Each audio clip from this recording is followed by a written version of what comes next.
नमस्कार दोस्तों, आज हम आपको करवा चौथ की कहानी सुनाने जा रहे हैं। एक साहूकार था, उसके 7 बेटे बहुएं और एक बेटी थी। बेटी सभी भाइयों से छोटी व लाडली थी।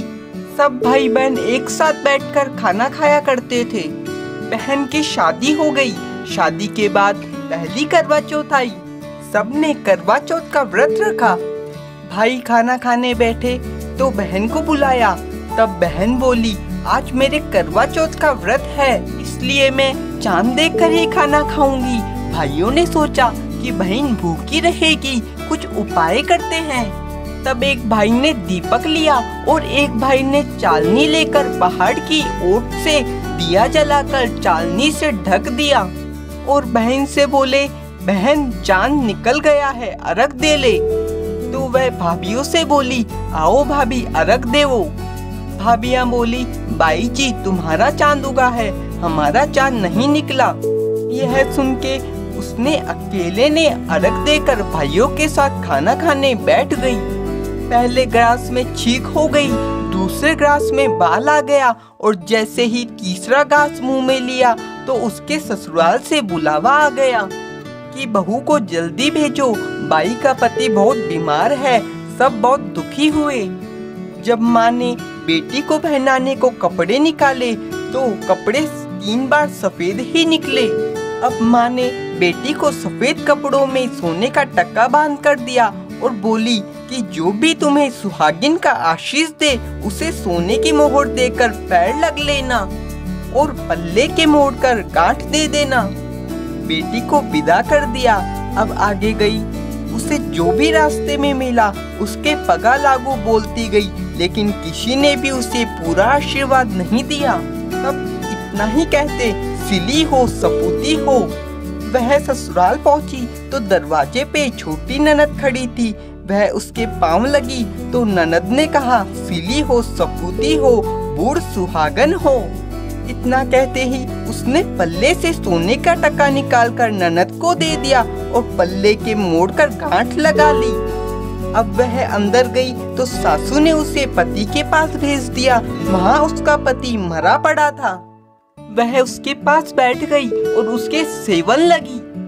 उसकी सासू बची कुची रोटी दासी को देकर कहती, उसे दे आ। ऐसे होते होते माँ की चौथ आई और चौथ माता बोली, करवा ले भाइयों की प्यारी बहन, करवा ले। दिन में चांद उगानी, करवा ले। बहुत भूखाली, करवा ले। तो वह चौथ माता को देखकर उसके पैर पकड़ लिए और बोली, माता मैं उजाड़ी तो तू ही सुधारेगी, मुझे सुहाग देना पड़ेगा। तो चौथ माता बोली कि मेरे से बड़ी बैसाख की चौथ आएगी, उसके पैर पकड़ना। अब बैसाख की चौथ आई, उसने चौथ माता के पैर पकड़ लिए। चौथ माता बोली, मेरे से बड़ी भादवे की चौथ आएगी, उसके पैर पकड़ना। अब भादवे की चौथ आई तो उसने चौथ माता के पैर कस के पकड़ लिए। चौथ माता बोली, मेरे से बड़ी कार्तिक की करवा चौथ आएगी, तू उसके पैर पकड़ना। करवा चौथ माता तेरे से नाराज है, वह ही थारो सुहाग लियो है और वही तेरो सुहाग लौटाएगी, उसके पैर पकड़ के बैठ जाना।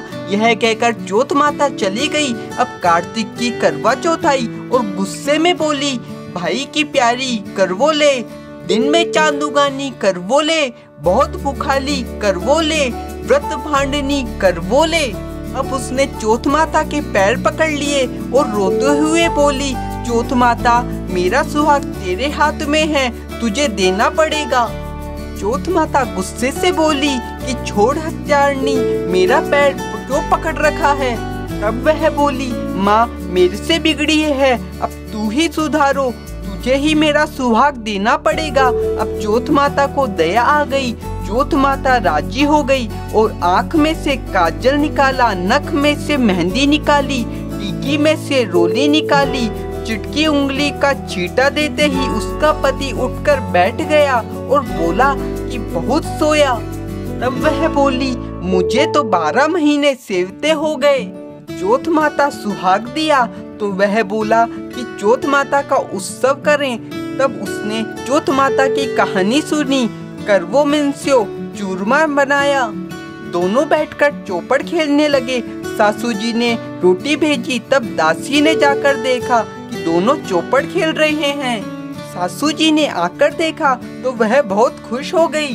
सासू जी से बहू बोली, मुझे तो चौथ माता ने सुहाग दिया। सासू के पांव लगी और सारी नगरी में ढिंडोरा पिटवा दिया कि सुहागन स्त्री, बेटे की माँ, भाई की बहन, सब कोई करवा चौथ करे। 12 नहीं तो 8 करे, 8 नहीं तो 4 करे, 4 नहीं तो 2 तो जरूर करे। हे चौथ माता, जैसे उसको अमर सुहाग दिया वैसे सबको देना। कहते ने सुनते ने सारा परिवार की रक्षा करना। इसके बाद विनायक जी की कहानी जरूर सुने।